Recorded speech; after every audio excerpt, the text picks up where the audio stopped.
Merhabalar, kanalıma hoş geldiniz. Bugün sizlerle bu güzel çantayı yapacağız. Bakın ben iki rengini de çalıştım. Çok güzel. Bu siyahı ilk bunu çalışmıştım. Videoda daha kolay görmeniz açısından da bu rengini çalıştım sizler için. Şöyle detaylarını göstermek istiyorum. Bir adet kapağımız var bu şekilde. Elciğimiz var. Ben ekstradan bir kelebek deği taktım buraya. Daha sağlıklı olması açısından. Kelebek değimi takarken de biraz kamufle olmasını istediğim için gördüğünüz gibi vizon renginde tercih ettim. Bu çantamda vizon rengi nasrafya kullandım. Ve aynı zamanda Vavivo ipliklerinin pullu ipini kullandım. İkisinin karışımıyla görmüş olduğunuz çantayı tamamladım. Aynı şekilde bu da FY çanta aksesuarın kendi rafyasıyla, FY rafya ile ördüğüm bir çanta. İkisi için de söyleyeyim, bir adet yetmiyor. 2 adetten artıyor ama bir tane yetmiyor. Yine aynı Vavivo'nun pullu ipliklerini kullandım bu çantada. Bu çantaları örmek istiyorsanız FY çanta aksesuardan malzemelerini temin edebilirsiniz. Tabii ki de malzemesi olmayanlar, alamayacak olanlar da gerçekten çok güzel formda bir çanta oldu. Siz bunu dilerseniz kendiniz kapak örerek yapabilirsiniz ya da dediğim gibi kapaksız fermuarlı bir şekilde kullanabilirsiniz. O tamamen size kalmış. Pullu ip kullanacaksanız bu şekilde git gel örgüyle örmenizi her zaman için dediğim gibi tavsiye ediyorum. Dilerseniz hemen şöyle içini de göstereyim, ayrıntılarına bakalım. Gerçekten son derece güzel oldu. Şöyle hemen içinde cebi var. Çok güzel bir astarı var. Dak ketenle yaptım. Ve aynı zamanda şunu da söyleyebilirim. Çantamın içine ben keçe uyguladım. Keçeyi nasıl uyguladığımı da gösteriyorum. Keçeyi çanta astarı gibi dikmiyoruz bu çantada. İç özellikle alanın küçülmemesi için farklı bir şekilde dikiyoruz. Onu gösterdim. Tüm detaylarını bulabilirsiniz. Yine bakın bu da aynı şekilde siyah, aynı kelebek değimiz, elciğimiz, kapağımız hepsi. Bakın bu da yine içi görüyorsunuz. Astarımız cebiyle beraber şahane güzel oldu. Ben çok severek çalıştım. Çok kolay, çok pratik. Gerçekten söylüyorum, bir günde çok rahatlıkla yapabileceğiniz bir çanta. Onu gönül rahatlığıyla söyleyebilirim. Çünkü gerçekten ben bunu tabii ki de video ile çektiğim için bir tık daha uzun sürdü ama şu çantayı bir akşamda bitti. Akşamını ördüm, gecesine montajlarını yaptım ve bitirdim. Gerçekten çok kolay ve severek örebileceğiniz modeller diyorum. Hala kanalıma abone olmadıysanız kanalıma ücretsiz bir şekilde abone olabilirsiniz. Hype butonuna tıklamayı unutmayın. Sıralamamızın artması için bu çok kıymetli. Beğenilerinizi, yorumlarınızı esirgemeyin diyorum ve heyecanla hemen çantamızı örmeye başlamak istiyorum. Ama öncesinde sadece sizlere dediğim gibi parçanın en boy oranlarını verdim ama şöyle çantamızın bitmiş haliyle de bir göstermek istiyorum sizlere. Bakın şöyle koyduğumuzda 30 santim enimiz var. 20 santim şöyle hemen göstereyim. Bakın toplamda hemen hemen 19,5-20 diyebiliriz boyumuz var. Çok ideal bir büyüklükte oldu. Hemen isterseniz hiç vakit kaybetmeyelim, çantamızı örmeye başlayalım. Bakın şu şekilde setimizde neler var? Bir tane elciğimiz var. Şu görmüş olduğunuz süs bandımız var. Burası ama aynı zamanda elinizi takmanız için, elinizi geçirmeniz için kullanabileceğiniz bir kısım. Sonrasında bir tane şu şekilde kapak, kapağın çıt çıt kısımları bakın görüyorsunuz.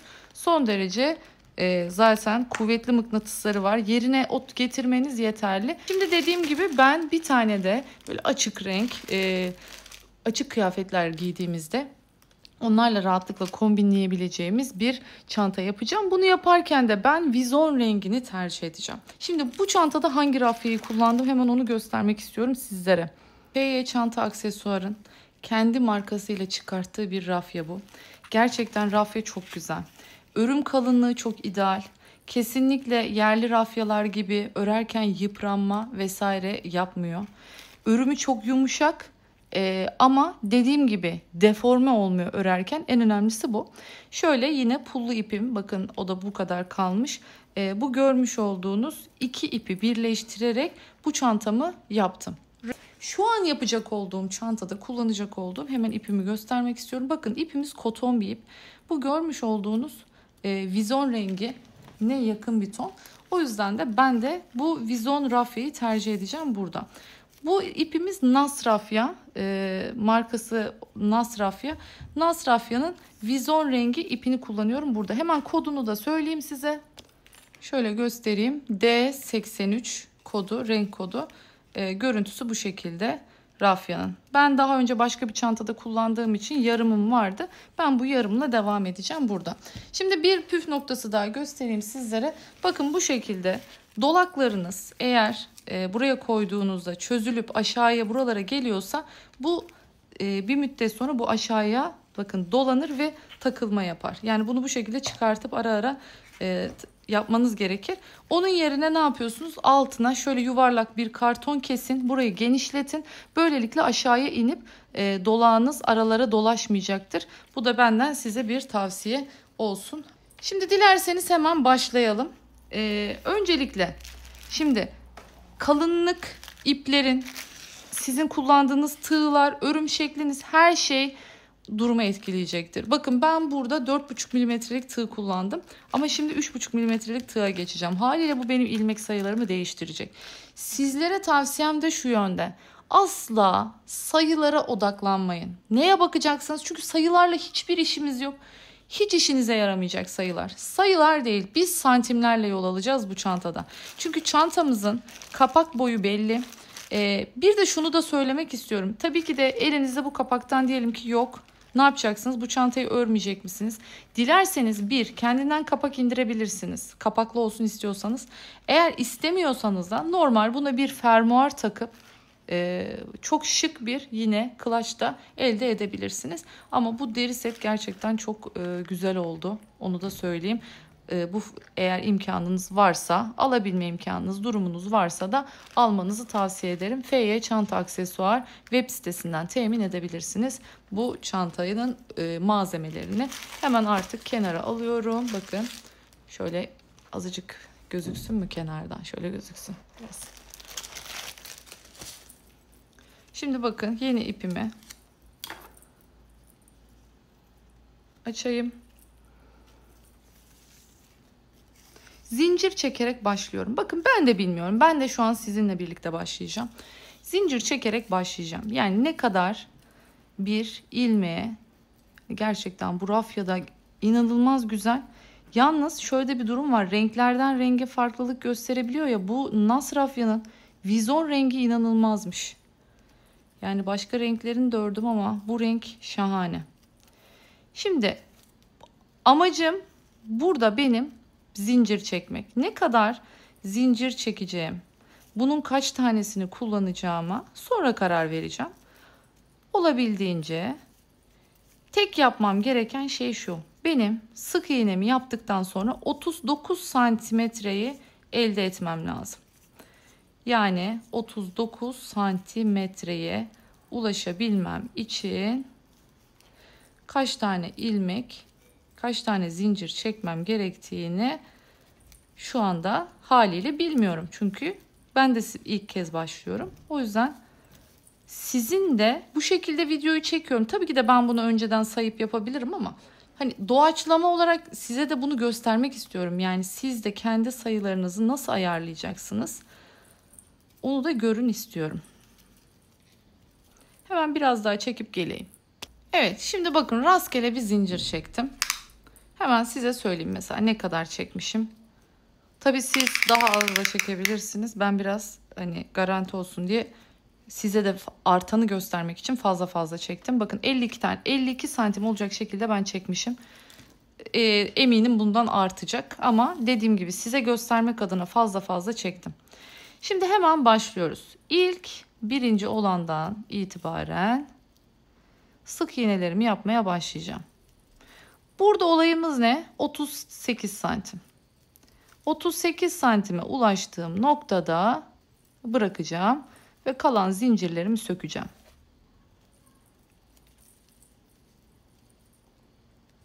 Bakın başladık sık iğnelerimizi yapmaya.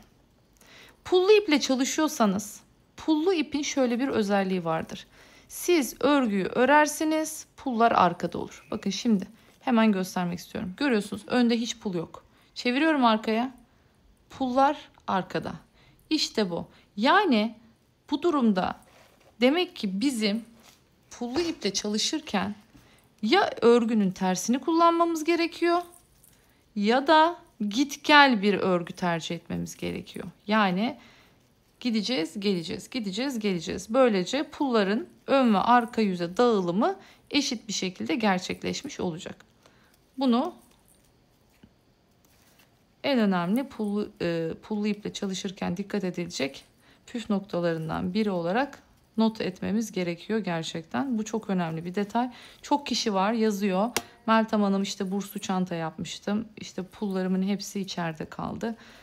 Yani yapacak tek şey var, tersini kullanmak. Yani örneğinizin tersini kullanmak durumundasınız o zaman. Ama şimdi şöyle de bir durum var. Sık iğnelerin mesela git gel yapıldığında evet daha kullanılabilir bir görüntüde oluşuyor ama sadece yüzünden ördüğünüzde arkası pek güzel görünmüyor. O yüzden bence kendinize mutlaka gidip geleceğiniz bir örnek tercih edin. Ya da tersi güzel olan bir örnek tercih edin. Şimdi bu şekilde bakalım. Kaç ilmekte 38 santime ulaşacağım. Hemen örüp geliyorum. Evet, şimdi ölçtüm. Tam 39 santim olacak şekilde. Bakın şöyle katlanmış hali. Bu şekilde kullanacağız. Şöyle hemen göstereyim. Diklemesine örüyoruz çünkü çantamızı. Şöyle.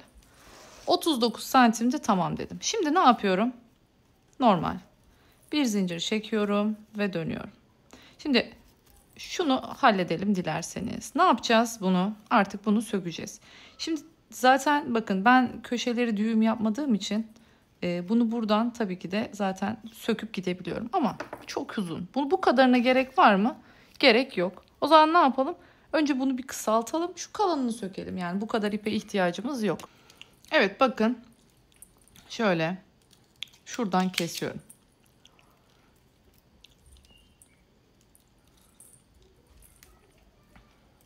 Evet. Görüyorsunuz. Şu bir tane daha fazlalık var burada.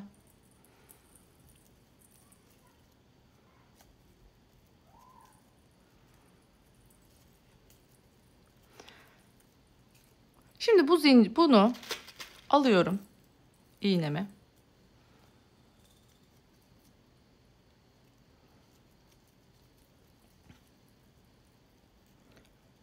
Bir tane fazladan söktüm. Şunun altını sabitlemem lazım. Evet.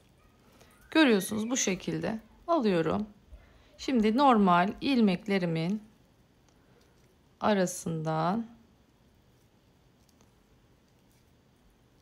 üst sıraya çıkıp üstünü örerek de gidebilirsiniz.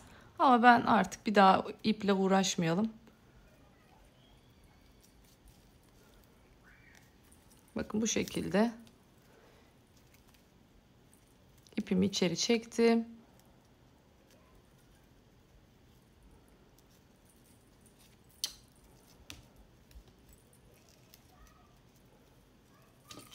Şimdi fazlasını kesiyorum. Evet, işte bu kadar. Şimdi ne oldu? Bakın hiç saymama gerek kalmadan kendim ayarlayabildim. Fazlalığı hallettim, gitti. Yoksa her seferinde tam sayıda yapmaya çalışıp söküp tekrar uğraşmanız gerekir. Sayınızı bulurken en kolay yöntem budur. Hemen şimdi ben sayayım bakayım gerçekten kaç tane ilmeğim olmuş. Evet şimdi saydım 70 ilmek yani 70 tane sık iğnem var bu ilk sırada. Hemen zincirimi çektim bakın dönüyorum. Hiçbir şey yok. Direkt birinci sık iğnemin bakın tepesinden görüyorsunuz V şeklinde girdim. Hemen burada tabii ilmekleri kaçırmamaya dikkat edin. Çok tel var çünkü. Hemen ikincisi. Üçüncüsü. Bakın tepelere normal sık iğnelerimizi yaparak ilerliyoruz. Gerçekten bu çantayı örmek için ihtiyacınız olan tek şey sık iğne yapmayı bilmek. Yine sık iğneli yapan herkesin rahatlıkla, kolaylıkla yapabileceği bir çanta.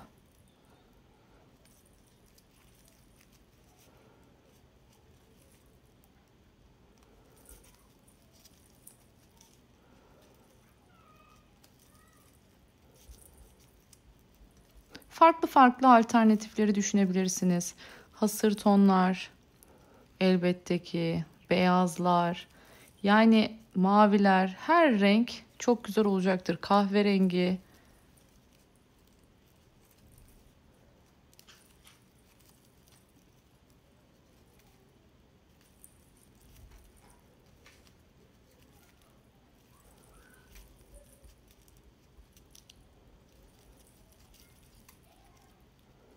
Çok çok güzel oluyor bu şekilde. Bakın pullar bu sefer de arkaya geçti. Böylelikle işte eşit bir dağılım elde etmiş oluyorsunuz pul konusunda. Hemen bakın, yapacak hiçbir şey yok. Bu kadar. Gideceğim. Yine sıra sonuna geleceğim. Yine bir zincir çekeceğim. Yine üst sıraya geçeceğim. Bu şekilde git gel git gel git gel. Devam edeceğim yoluma. Hemen kapağın ölçüsünü de söyleyeyim size. Bakın. Kapak ölçümüz 28 santim. O yüzden ben bunu 30 santim olarak öreceğim. Birleştireceğim. Kapağı taktığımızda tam denk gelecek. Çünkü ister istemez bir miktarda yan taraflara bir dönüş içinde pay olması gerekiyor. Dediğim gibi 30 santim yapalım, gelelim ve asıl detaylarımız sonrasında başlıyor. Nasıl birleştireceğiz, nasıl yapacağız, nasıl ekleyeceğiz, kapağımızı nasıl dikeceğiz, tüm detayları göstereceğim. Ama öncesinde dediğim gibi hemen bu görmüş olduğunuz parçamızı bir 30 santim örüp gelelim. Evet, gördüğünüz üzere dediğim büyüklüğe çantamı getirdim. Şöyle bakın, sadece bir dikdörtgen parça harika bir çantaya dönüşecek ellerimizde.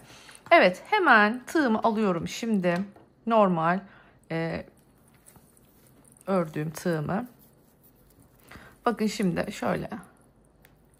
Burada pullu ipimi artık kesiyorum. Görüyorsunuz. Normal rafyamla devam ediyorum.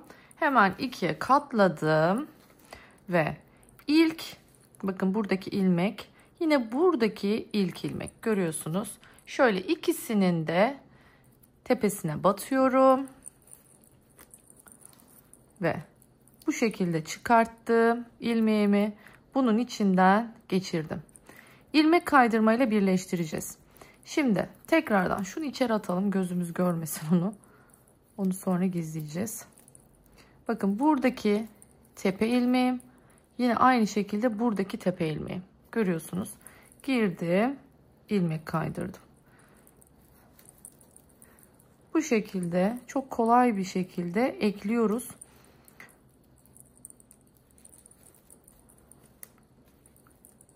Bir oradan, bir oradan. Siz dilerseniz aynı işlemi dikerek de yapabilirsiniz. Ama ben hiç ip koparmadan bakın yoluma bu şekilde devam ediyorum.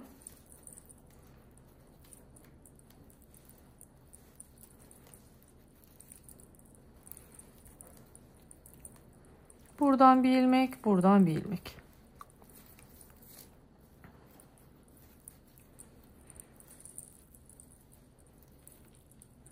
Şimdi aynı şekilde diğer karşı tarafı da yapacağız.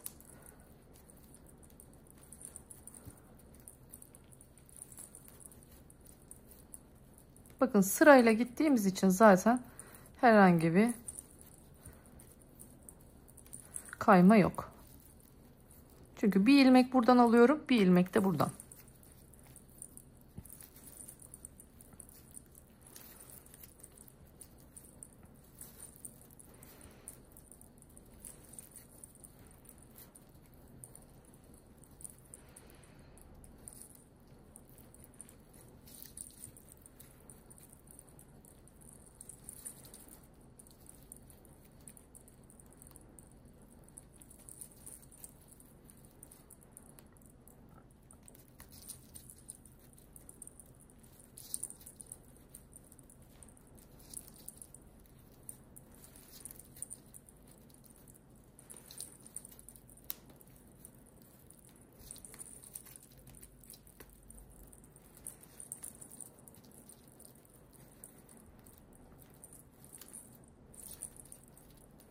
Evet, bakın işte bu kadar. Şimdi yine de şu görmüş olduğunuz en son noktaya şöyle tekrardan giriyorum. Pardon, şu bir tane şöyle kenara. Evet, bu şekilde sıkıştırdım ve ipimi kesiyorum. Bu ipi gizleyeceğiz. Bakın hemen dışarıdan görüntüsünü göstermek istiyorum. Şöyle bir görüntümüz olmuş oluyor. Hemen bakın buradan da aynısını göstereyim sizlere. Ama tabii ki de şöyle çevireceğim şimdi, bakın.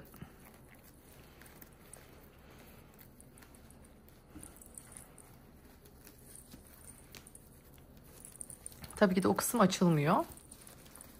Şöyle kalacak. Bakın kenarı bu şekilde görünüyor. Şu aradaki kısım görünmüyor. Evet, bu. Şimdi aynısını tekrar diğer taraf için yapacağız. Bunun için yeni ip tutacağız. İpimin ucunu aldım. Tekrardan hep en uçtan başlıyorum. Bakın şu kaydırma yapmamanız için yapıyoruz bunu. Evet, şuradaki bakın en kenardaki ilmeğimizin tepesiyle başlıyorsunuz burada. O da neresi? O da bakıyorum hemen. Burası alt kısım malum. Tepe değil, ilk başlangıç kısmı burası.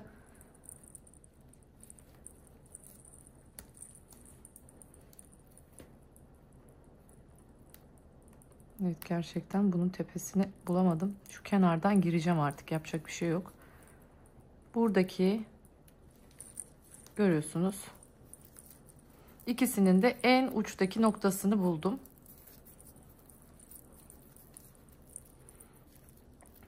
Şimdi ipi çektim buradan. Şimdi geldim. Hemen buradaki ikincinin tepesine.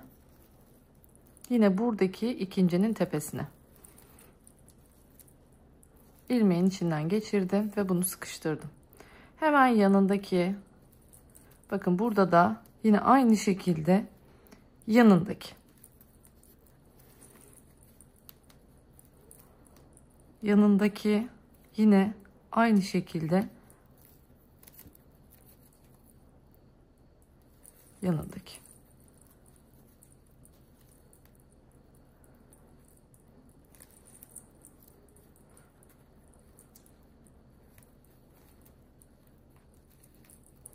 Bir taraftan şu ipi de yürütüyorum.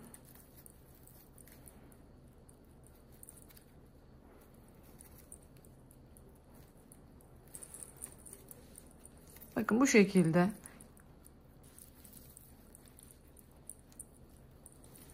bakın böylelikle her tepeye bir ilmek kaydırması yine yapmış oluyoruz. Hemen sıra sonuna kadar yapıyorum. Yine ipimi kesiyorum. Evet, görüyorsunuz şimdi iki tarafını da şöyle ekledik. Bakın iki tarafta da ilmek kaydırması yapıldı ve şimdi çeviriyoruz.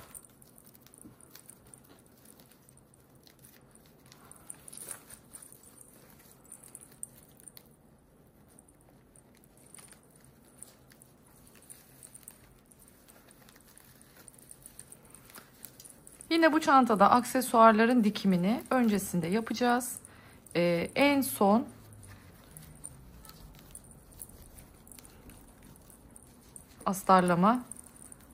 astar dikimini yapıyoruz bu çantada. Çünkü deri kitlerimizi astardan sonra dikemezsiniz. Bakın görüyorsunuz, oldukça güzel oldu. Şimdi gelelim ağız kısmını dolaşmaya.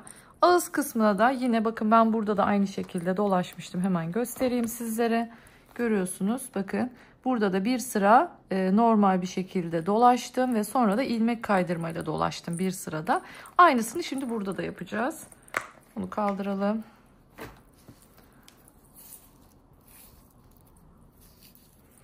Şöyle kenardan başlayalım. Bakın bu ipimizi de içinde yürütürüz bir taraftan. Nereden başlıyoruz hemen gösteriyorum. Bakın şu ilk sık iğnenin yanından giriyorum. Şunu da önümüze alalım. Üzerine örelim. Hemen bakın görüyorsunuz. ilmeğimi çıkarttım. Yanındakinden şöyle devam ediyorum. Her bir sıraya bir tane sık iğne yapıyorum.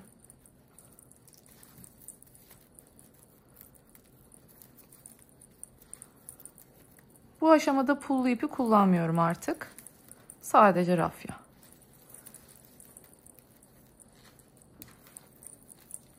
Batacağınız yerler size zaten belli ediyor kendisini. Boşluk şeklinde. Bakın sırayla her sıraya bir tane olacak şekilde batıyoruz.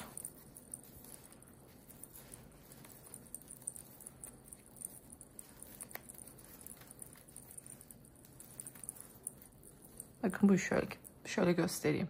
Son derece düzgün bir şekilde ilerliyoruz. Şimdi sıra sonuna kadar bu şekilde geleceğim. Ama yine de şurayı tekrar göstereyim size nasıl burada ilerleyeceğimizi. O zaman buraya kadar geleyim. Buradan bir tekrar devam edelim. Evet, şimdi gördüğünüz gibi buradaki en son sık iğneyi yaptık. Şimdi ek yerinde burasıydı ve buradaki ilk görüyorsunuz. İlk sık iğne burası. Hemen buraya bir sık iğne. Hemen diğer sıradaki. Bakın her sıraya bir tane sık iğne.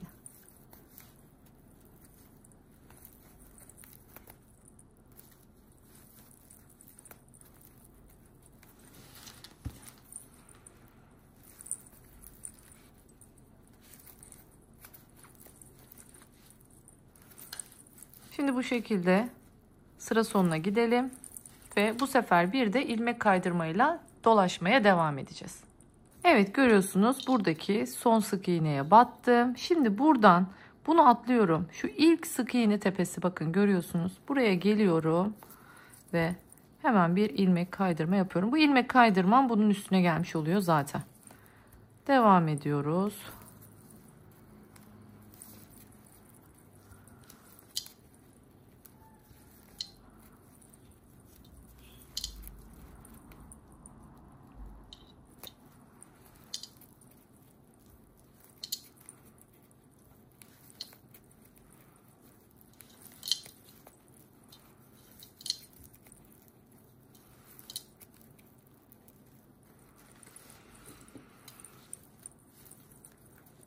Evet, bakın bu şekilde ilmek çıkartıyoruz, diğerinin içinden çekiyoruz böyle.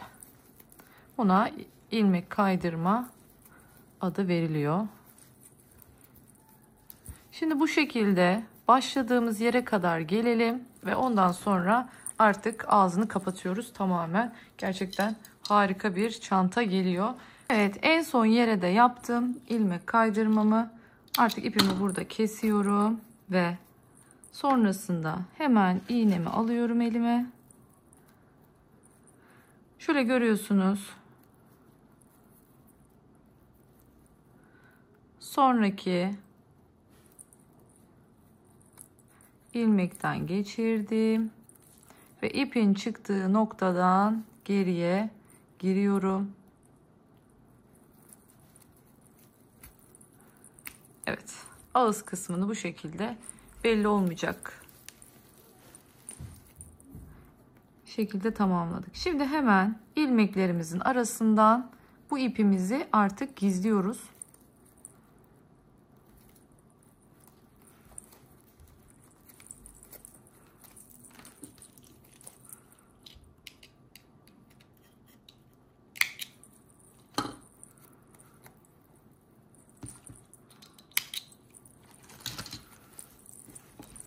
Evet.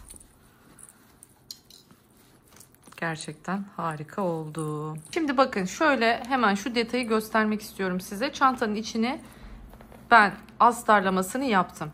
Şimdi kapaklı özellikle böyle bu kısmı sert olduğu için alt kısmı çok baylan olsun istemedim. Ve içine keçe uygulaması yaptım. Şimdi göstereceğim onu nasıl yaptığımı.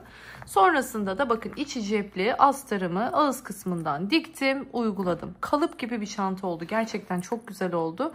Bakın kolaylıkla hemen açıp takabiliyorsunuz. Yani hiçbir zorluğu yok. Hani çok bununla ilgili soru geldi.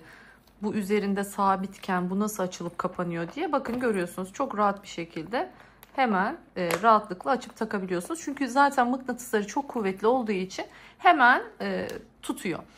Peki bu kapak yoksa o zaman hiç önemli değil. Bu kapak olmadan siz düz fermuarlı bir kılaçla da çevirebilirsiniz bunu, ya da ağız kısmına bir kapak örüp daha sonra onu buraya katlayabilirsiniz. Yani örerken biraz daha uzun örebilirsiniz. İsterseniz o şekilde katlama yaparsınız. Dilerseniz de daha farklı bir kapak örerek çantanızı tamamlayabilirsiniz. Şimdi keçeyi nasıl uyguladım? Hemen onu göstermek istiyorum size. Ben öylesine tutturdum bunu size göstereyim diye. Bakın astarımızı şimdi söküyorum. İçinde bir keçe uygulaması var ama bu keçeyi bir kese formatına, bir çanta formatına getirmiyoruz. Bunun sebebi ise bunu getirdiğimiz takdirde eğer yaparsak bunu çanta yan taraftan da daralma yaşayacaktır. Bunun önüne geçmek için sadece ön ve arka kısma tutturuyoruz. Bakın hemen gösteriyorum şimdi. Şu şekilde keçeyi diktik. Elimle şöyle normal yorgan diker gibi dikiyorum. Şöyle göstereyim. İki taraftan tutturuyorum. Hemen nereden tutturdum? 1-2 sıra altından tutturuyorum. Bakın şu sık iğne sırası değil, onun altındaki sıradan tutturuyorum. Şu kenarları boş bıraktığım için çanta hacimsel olarak eninden küçülmüyor. Bakın bu önemli bir detay. Hem de kalıp gibi duruyor. Görüyorsunuz. Böyle düzgün bir şekli var görüntü olarak. Şimdi bunu diktik öncesinde. Önce bunu dikiyoruz. Sonrasında ise astarı da şöyle dikilmişini bir göstereyim. Bu da astarımız. Şöyle iç cebi var. Bakın yine dak ketenden çalışıldı. Şimdi artık neye geçiyoruz? Kapak dikimine. Gelelim nereye dikiyoruz? Bakın burada gördüğünüz üzere çantamızı diktiğimiz nokta neresi? Şöyle altını bakın 1, 2, 3. sıra. 3. sıradan dikiyoruz. Şuradan da göstereyim. Bakın 1, 2, 3. 3. sıradan dümdüz bir şekilde dikiyoruz. Hizanızı kaybetmemeniz adına dilerseniz öncesinde böyle bir ip şeritte geçirebilirsiniz. Eğer gözünüz karışıyorsa, özellikle böyle görmesi sıkıntı olan kişilere tavsiyem odur. Mesela renkli bir iple iz bırakın oraya. Ne olabilir? İşte pembe bir ip, işte kırmızı bir ip, fark etmez. Yani farklı renkte olan bir iple bir işaret, bir iz bırakabilirsiniz. Yani 3. sıranın yeri belli olması açısından. Bakın burası değil, burası değil, tam burası. Şu 3. sıra hizam burası. Şöyle göstereyim. Tam olarak hizamız burası. Şu 1, şu 2, şu 3. Şimdi bunu dikerken aynı zamanda bir de yanlardan ne kadar boşluk bırakıyoruz? Bakın görüyorsunuz. Çok az, şöyle hemen hemen ende şöyle tuttuğunuzda 2 örnek gibi bir boşluk kalıyor. Ama tabii ki de bu sizin sıra sayınız farklı olabilir. O yüzden mutlaka ve mutlaka elinizle öncesinde koyarak ayarlayın. Şöyle alalım şimdi. Katlayalım. Bir bakalım. Evet, gördüğünüz üzere şimdi şöyle iyi gelecek. Yine buradan. Evet, 2 örnek bırakırsam şuradan iyi geliyor. Bakın. Şu delikten başlayacağız. Ben dikerken en yakın bu ip kapağa en yakın elimdeki ip rengini kullanacağım. Siz dilerseniz naylon iple kullanabilirsiniz. Ben şu şekilde elimde tam bu tonda bir Milano rafya var.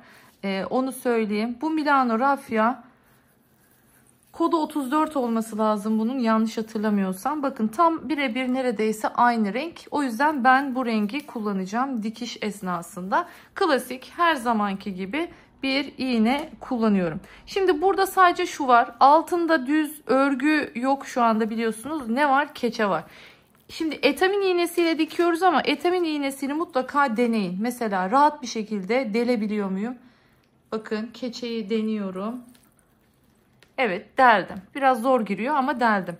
Eğer o yüzden böyle bir iğneyle zorlanırım diyorsanız normal sivri uçlu olan bir iğneyle de dikebilirsiniz. O size kalmış. Şimdi ben kapağı hemen dilerseniz dikmeye başlayayım. Bakın bunu işaret olsun diye koydum.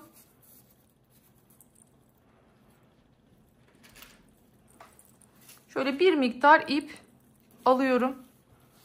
İpleri ne demiştim? Hiçbir zaman için ucunu kesmiyoruz. Bakın ipi koparmıyorum dikme aşamasında. Çünkü ola ki ipim yetmezse ne yaparım? Ters taraftan aynı ipi kullanmaya devam edebilirim.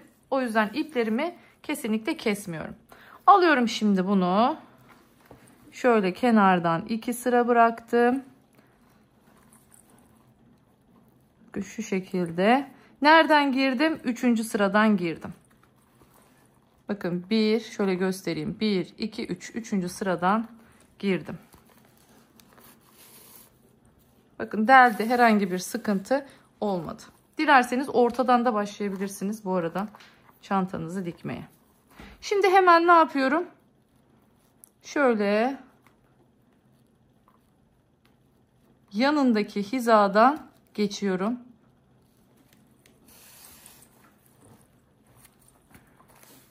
Bir tur gideceğiz. Sonra bir tur tekrardan geriye geleceğiz. Bu da ne için? Bu güzel makine dikişi görüntüsünü sağlayabilmek adına. Dilerseniz tek kat, dilerseniz çift kat dikim yapabilirsiniz. Bu size kalmış. Şimdi görüyorsunuz bu şekilde.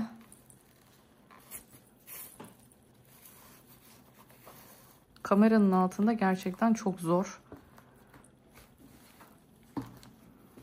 Şöyle çevirmek istiyorum kendime doğru. Evet. Burada dediğim gibi hizayı hiç kaçırmayın. 3. sıradan devam ediyoruz şu anda.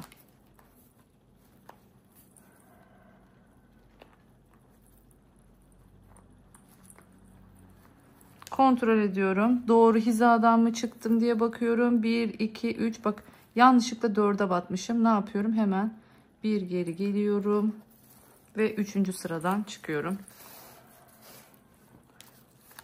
Sıkıştırıyorum bir taraftan.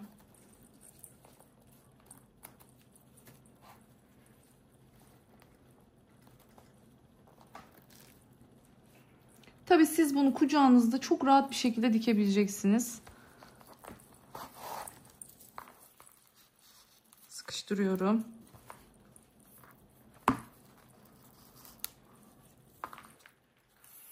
Evet. Şimdi burada şu anda yanlışlıkla şunu çıkartmayı unutmuşum. Şuraya taktırdım. İpim benim bakın şöyle görüyorsunuz. Biraz parçalandı. Bu görüntüyü istemiyorum. O yüzden bunu keseceğim. Tekrardan yeni ip tutacağım. Şu kısmı anladınız diye düşünüyorum. Şimdi aynen bu şekilde sıra sonuna kadar gelelim. Sıra sonuna geldikten sonra tekrardan geri gideceğiz. Onu göstereceğim. Bu yöntemle bakın görüyorsunuz birer tane şöyle yorgan diker gibi. Şöyle 3. sıradan unutmayın. Buraya sıra sonuna kadar dikiyorum. Geliyorum. Evet şimdi geldik sonuna kadar. Şöyle hemen göstereyim. Bakın baştan başladım. Sonuna kadar geldim. Eşit olmasına lütfen dikkat edin. Mutlaka elinizde şöyle bir kontrol edin. Eşit mi değil mi? İki taraftan eşit boşluğun kalması için. Bakın şöyle göstereyim. İki tarafta da eşit boşluğum var. Şimdi ne yapacağız? Geri döneceğiz. En son hemen şu içinden göstermek istiyorum. Bakın şimdi. Şu görmüş olduğunuz yerden geri dönüyorum. Artık buradan sonra işim çok kolay. Çünkü nereye batacağımı biliyorum. Bakın görüyorsunuz. Bir öncekinin izi var zaten. Şimdi batmadığımız yerleri geri giderek batacağız. Bakın bu şekilde geri geldim. Şimdi burada aynı şekilde burası boş kalmıştı. Şimdi burayı dolduruyorum. Çıktım önden. Girdim tekrar geri. Bakın görüyorsunuz ne oldu? Aynı makine dikişi gibi oldu. Çıkıyorum geri.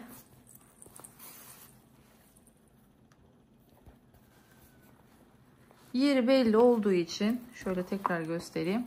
Bakın bir sonrakinin başlangıç yeri burası. O yüzden buradan ne yapıyorum? Geri gidiyorum.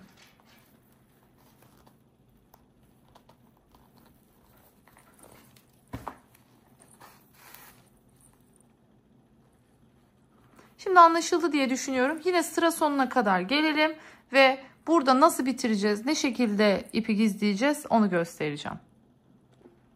Evet, şimdi bakın şuraya kadar geliyorum. Şöyle görüyorsunuz. Bu kısma kadar geldim.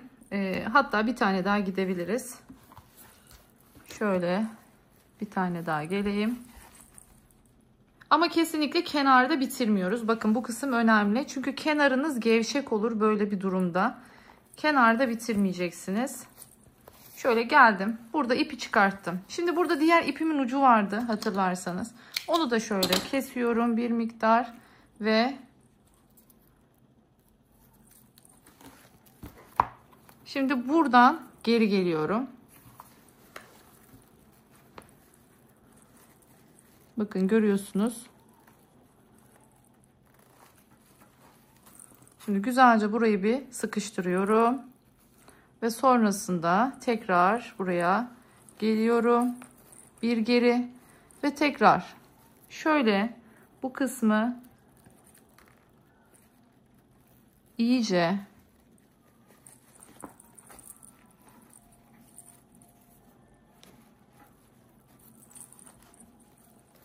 evet. Herhangi bir şekilde gevşeklik, bakın bırakmıyorum. Güzelce sıktım, sıkıştırdım ve tam bu noktada artık bu iki ipimi birbiriyle düğümlüyorum. Güzelce sıkıyorum.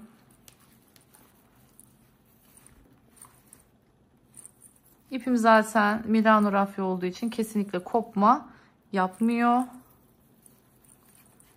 Güzelce düğümledim ve şu şekilde bir miktarını da çok dibinden kesmiyorum çözülmesin diye şöyle bıraktım. Nasıl olsa astarın altında kalacak burası. O açıdan önemli değil benim için. Bakın son derece güzel bir şekilde kalıp gibi kapağımızı yerine yerleştirdik. Şimdi kapağımızın bu şekilde yerini belirleyip neyi takacağız? İşte burada görmüş olduğunuz şimdi çıt çıtımızı takacağız. Şöyle ne yapıyorum? Nasıl ayarlıyorum onu? Öncelikle nasıl durması gerekiyorsa yerini bir güzelce belirliyorum. Kapağımın istediğim formunu hazırlıyorum öncelikle. Hazırladıktan sonra tam çıt çıtın denk geldiği yere bakın buradan hemen şu iğneyi tam hizasına geçiriyorum. Bakın burası benim çıt çıtımın tam hizasının olduğu yer. Yerini belirledim bu şekilde. Sonrasında ne yapıyorum? Güzelce bir garantiye alıyorum işimi. Sağdan soldan sayıyorum. Tam orta nokta olduğundan emin oluyorum. Bakın bu kısım önemli. Ve sonrasında şimdi bu görmüş olduğunuz çıt çıtımızı takacağız. Ama onun öncesinde gerçekten bu çıt çıtların kalitesi çok önemli. Bazı çıt çıtları takıyorsunuz ama tutmuyor. Neredeyse tık tık atıyor böyle kapak. O yüzden iyi bir kalitede olması gerçekten çok önemli diyorum. Şimdi ben bunu buradan bu şekilde tam şuraya takacağım. Şimdi burada neye takılıyoruz? Tabii ki de bakın altında keçe var. O yüzden şu makasın ucuyla şu güzelce şu keçeyi ne yapmam lazım? Bir kestirmem lazım ki buradan bu geçebilsin. Şöyle geçirdim. Buraya şu aparatımızı takacağız ve sonrasında güzelce bunun kenarlarını kıvıracağım şimdi. Dilerseniz hemen ben takıp geleyim. Daha sonra şu görmüş olduğunuz üst aparatımızın dikimini yapacağız. Bakın bunu dikeceğiz tam doğru noktaya. Artık bunu da dikince çantamız bitmiş olacak. Bu arada bir tane de neyimiz var bu çantada? Elciğimiz var. Elcik tamamen tercihe bağlı. Takmak istersiniz ya da istemezsiniz. Dilerseniz kenarına takalım ama istediğinizde de öyle bir takalım ki istediğinizde de içine bunu çevirebilin. Yani dışarıda görünsün istemiyorsanız elciğinizi istediğinizde içine de koyabilin. Bu çünkü özellikle şık bir akşamda ise elcik çok hoş bir detay değil. görüntü açısından. Yani o kibarlığı bozuyor. Ama günlük kullanımda kullanacak olduğunuzda hem modeli sporlaştırır hem de rahat bir kullanım sağlar. O yüzden elciğin dikimini göstereceğim. Ama dediğim gibi istediğinizde siz elinize takarsınız. İsterseniz çantanın içine koyarsınız. O size kalmış bir durum diyorum. Hemen çıt çıtımı takıyorum ve geliyorum. Evet, şimdi bakın şu aparatımızı dikme aşamasına geldik. Bir tarafını diktim kendim. Nasıl ayarlıyoruz yerini? Bakın buradaki en önemli nokta şu. Şöyle bir gerdiğinizde ortasında bir boşluk kalıyor ve bu ortasındaki boşluğun tam şu alttaki metale denk gelmesi lazım. Bakın bu çok önemli. Eğer bu şekilde yapmazsanız, daha yukarı takarsanız bu metalin gözükmemesi lazım bir. İkincisi, bu sizin kullanımınızı zorlaştırır. Hani biraz önce gösterdiğim üzere bunu sabit yaptığımız için çantayı açıp kapamanız zorlaşacaktır. O yüzden bunun mutlaka bu hizada olmasına dikkat ediyorsunuz. Hemen bunu bu şekilde düzgünce tam bunu orta deliğe denk getirdiğinizde neresi denk geliyorsa bakın tek taraflı onu diktim. Şimdi aynı şekilde bu tarafını da dikeceğiz. Şöyle hemen göstermek istiyorum. Bakın aynı hizayı takip ediyoruz. Aynı hizadan bunu buraya montajını yapacağız. Yine bir miktar aynı ipimden. Burada iplerinizi her zaman deri renginde seçmeye çalışın. Bu çok daha güzel bir görüntü sağlayacaktır size. Evet. Şimdilik şöyle bir geçiriyorum. Yerini ayarlıyorum.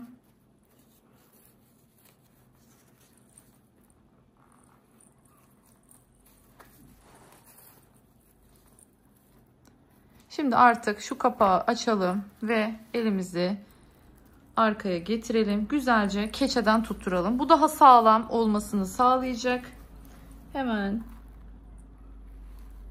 çıkıyorum.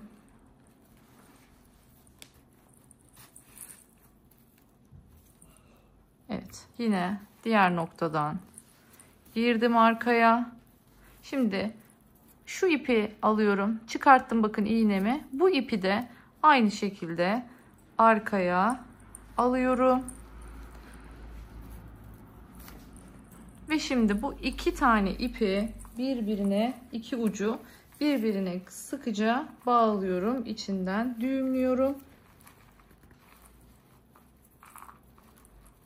Ağız kısmında olduğu gibi. Evet. Yine fazlasını alıyorum. İşte bu kadar. Bakın görüyorsunuz. Bu sabit bir şekilde kalıyor çantamızın üzerinde. Sonrasında kapağımızı getiriyoruz ve buradan bu şekilde buraya takıyoruz. Görüyorsunuz. Şöyle tam olarak olması gerektiği yerde oldu. Yine aynen burada olduğu gibi. Şöyle göstermek istiyorum ikisini de. Gerçekten çok güzel oldular. Renk şahane oldu. Bakın bu pırıltılar bu kapağa çok yakıştı. Tam aynı tonlarda olduğu için, yani pırıltıların tonunda kapak tercih ettik. Bu rengi ben Feye'nin meşhur krem rengi. Bu rengi ben vizonla çok yakıştırıyorum. Sizlerin de aklınızda bulunmasını isterim. Eğer ton olsun istiyorsanız da tavsiyem Milano Raffia No 34. Onu da söylemeden geçemeyeceğim. Şimdi hemen dilerseniz elcik dikimiyle devam edelim. Evet, şimdi bakın şöyle göstermek istiyorum. Siyah olanın ben yan tarafına bu şekilde bir kelebek D taktım. Şimdi tek başına D yaptığımızda sadece ağız kısmına tutturulduğu için birazcık sıkıntı oluyor. Bakın bu şekilde çok daha sağlam bir şekilde çantalarınızda kullanabilirsiniz. Bu kelebek D'ler bu anlamda çok güzel oluyor. İstediğinizde dediğim gibi bakın şöyle içine kıvırırsınız. İstediğinizde de bu görmüş olduğunuz elciğimizi takarsınız. Bakın bu D'yi ister böyle dışa doğru, isterseniz içe doğru kıvırtabilirsiniz. Şu şekilde de çıkarmadan bile kullanabilirsiniz. Bu anlamda kullanım kolaylığı sağlayacaktır size.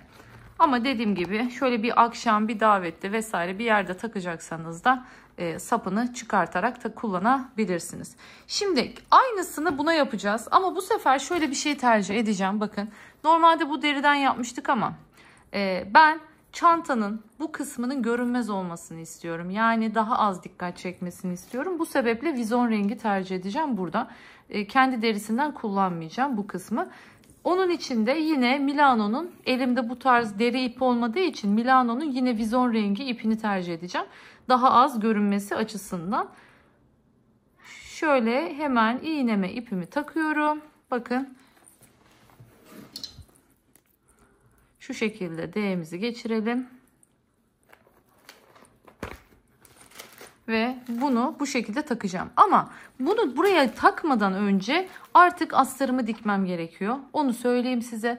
Şimdi ben astarımı dikeceğim. Astarımı diktikten sonra gerçekten bunu göstermesi çok zor. Onu söyleyebilirim. O açıdan bunu tarif edeceğim ama kendim dikeceğim. Ne yapıyoruz? Tam şu kısmı ortalıyoruz. Bakın. Tam ortaya gelecek şekilde. Siz tabi elinizde ne varsa, kendiniz gerekirse birit yaparsınız, gerekirse böyle bir D takarsınız. Sizin elinizde ne varsa imkanlarınıza göre yapabilirsiniz. Bazı malzemeler mecburiyet değildir. Dönüştürelim, elimizdeki mevcutları kullanabiliriz.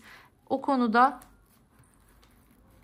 illaki bu olacak diye bir şart yok. Benim elimde olduğu için ben bunu tercih ettim. Şimdi buradan bakın tam orta kısımdan başlıyoruz burada dikmeye. Şöyle nasıl buradan geçtiysem burada da arkadaki ilk ortadaki delikten geçiyorum. Ve sonrasında yine aynı şurada diktiğimiz gibi şöyle önce bir atlayarak şu şekilde normal yorgan diker gibi dikiyorum. Sonra buradan geri geliyorum. Sonra buradan bu tarafa gidiyorum ve tekrar geri geliyorum. Orta noktaya geldiğimde ise şurada hemen derinin şu köşesinin altında iplerimi gizliyorum. Gizledikten sonra artık şu içinden, şuradaki iplerimin, örgümün içinden ipimi gizliyorum. Tabii ben dediğim gibi neden sonra yapıyoruz bunu? Astarı taktıktan sonra yapıyoruz. O yüzden şimdi ben sadece size göstermek amaçlı taktım bunu. Astar olmadan, çünkü bunun üzerine daha sonra astar dikerseniz olmaz. Bu astardan sonra. Evet, şimdi dilerseniz astarını dikeyim, elciğini dikeyim. Ondan sonra geleyim ve finalde iki çantamızı da şöyle yan yana koyalım, bir seyrine bakalım. Evet, finaldeyiz. Gerçekten yine şahane bir çanta hazırladık birlikte. Bakın şöyle göstermek istiyorum. Buradaki kelebek D'mizi kendi renginde kullandım ki dikkat çekmesin diye. Yani bu derinin renginde kullanmadım. Şöyle detaylarını göstermek istiyorum. Bakın içinde hiçbir şey yok. Görüyorsunuz kalıp gibi duruyor. Keçe sayesinde. Arka dikişini görüyorsunuz. Ne kadar muntazam, düzgün. Bu makine dikişi gibi dikişi işte siz de yapabilirsiniz.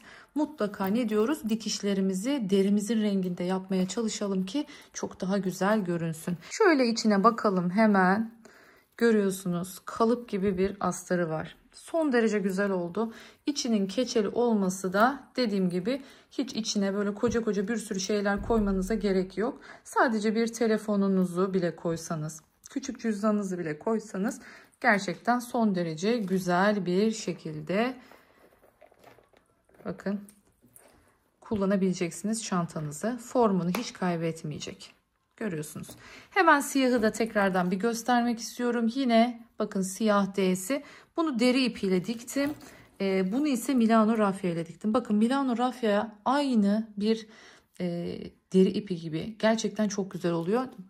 O yüzden yine tavsiyemdir. Bu tarz dikimlerde hem dayanıklı olması hem de zarif durması açısından kullanabilirsiniz. Yine bakın görüyorsunuz kalıp gibi. İçine mutlaka iç cep koyuyorum ben çantaların, küçük dahi olsa. Dakketenli astarladım. Her iki çantayı da son derece güzel, muntazam çantalar oldu. Bakın zaten görüyorsunuz hemen şak deyip mıknatısları tutuyor. Bayıldım, bayıldım, bayıldım. Umarım siz de bayılmışsınızdır. Gerçekten şahane oldular. Umarım sizler de bu güzel çantayı beğenmişsinizdir ve benimle birlikte buraya kadar örmüşsünüzdür diyorum. Bir başka videoda daha görüşmek dileğiyle. Kendinize çok iyi bakın. Hoşça kalın. Hala kanalıma abone olmadıysanız ücretsiz bir şekilde kanalıma abone olup benimle beraber çok daha güzel çantaları örmeye devam edin istiyorum. Görüşmek dileğiyle. Kendinize çok çok iyi bakın.